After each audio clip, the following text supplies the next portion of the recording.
Supreme court ने कुख्यात अपराधी शहाबुद्दीन के केस में दी गई व्यवस्थाओं को आधार बनाते हुए यूपी के गैंगस्टर मुख्तार अंसारी को पंजाब की जेल से बांदा जेल में भेजने का आदेश दे दिया है।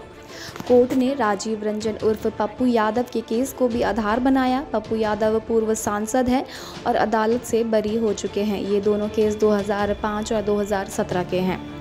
कोर्ट ने दोनों को ही पटना से दिल्ली की जेल में स्थानांतरित करवा दिया था। जस्टिस अशोक भूषण और एस.आर. रेड्डी की पीठ ने 56 पन्नों के फैसले में कहा कि भले ही अपराधी को स्थानांतरित करने के लिए अनुच्छेद 32 के तहत दायर की गई याचिकाएं विचारणीय न हो, लेकिन कोर्ट संविधान के अनुच्छेद 142 के तहत अपनी शक्तियों का इस्तेमाल करते हुए पूर्ण न्याय के वास्ते कैदी को जेल से स्थानांतरित करने का आदेश दे सकता है।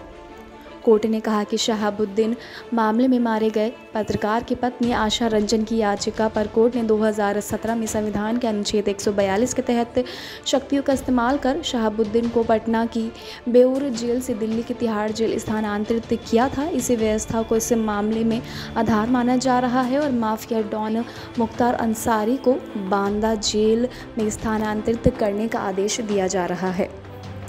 कोर्ट ने कहा था कि जेल मैनुअल में विचाराधीन कैदी का एक राज्य से दूसरे राज्य में स्थानांतरित करने का प्रावधान नहीं है, लेकिन यदि परिस्थितियां मांग करती है और कानून के शासन को पूरी शक्ति के साथ चुनौती दी जाती है तो कोर्ट मूक दर्शक बनकर नहीं बैठ सकता। कानून के हाथ इतने लंबे हैं कि वे किसी भी स्थिति का इलाज कर सकते हैं और कानून का शासन स्थापित करने के लिए कैदी या विचाराधीन कैदी को एक राज्य से दूसरे राज्य में भेज सकते हैं। कोर्ट ने कहा था कि कैदी के वकील का कहना है कि जेल मैनुअल में विचाराधीन कैदी के स्थानांतरण के प्रावधान नहीं है, तो ये दलील कानून के अधिकरण और गौरव को कमतर करने का प्रयास है। तथ्य कहते हैं कि अपराधी ने जेल से ही अपराधों को अंजाम दिया है। जेल प्रशासन तथा पटना मेडिकल कॉलेज कानूनों का मजाक उड़ाने देने में उसकी मदद कर रहे हैं। कोर्ट ने कहा है कि इस केस में अंसारी ने पंजाब की जेल में रहते हुए डिफ़ॉल्ट बेल के लिए भी आवेदन नहीं किया है, जबकि chargesheet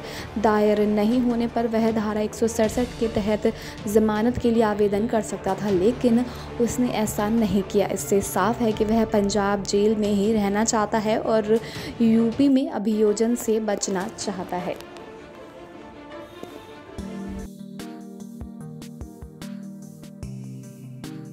Subscribe to our YouTube channel and press the bell icon to get the latest updates.